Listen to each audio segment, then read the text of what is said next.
அனைவருக்கும் ஆனந்தமான இறைவணக்கம். ஆன்மீக சிவ சொந்தங்களே, இந்த ஆடியோவில் உங்களுக்கு ஒரு சூட்சமம் சொல்லித்தரப் போகிறேன்.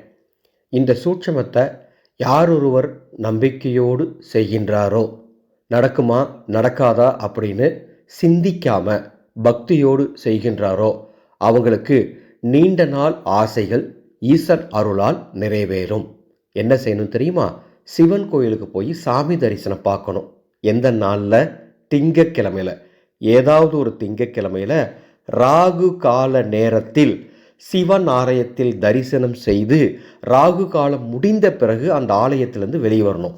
ராகு கால நேரத்தில் சிவன் கோயிலுக்கு போயிருங்க, சுவாமியை நல்லா தரிசனம் பார்த்துட்டு அங்கேயே அமர்ந்து சிவ தியானத்தில் இருந்துட்டு ராகு காலம் முடிந்தவுடன் வெளியே வரணும்.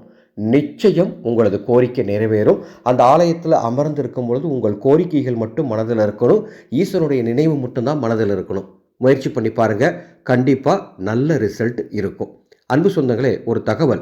பிப்ரவரி 15ஆம் தேதி 2026ஆம் வருடம் மாசி மகா சிவராத்திரி.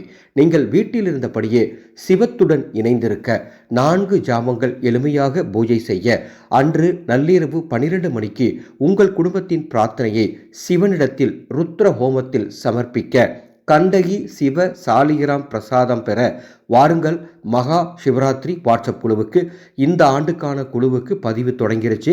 டிஸ்பிளேல இருந்த வாட்ஸ்அப் நம்பர் இருக்குது, அந்த நம்பருக்கு மகா சிவராத்திரின்னு மெசேஜ் அனுப்புங்க.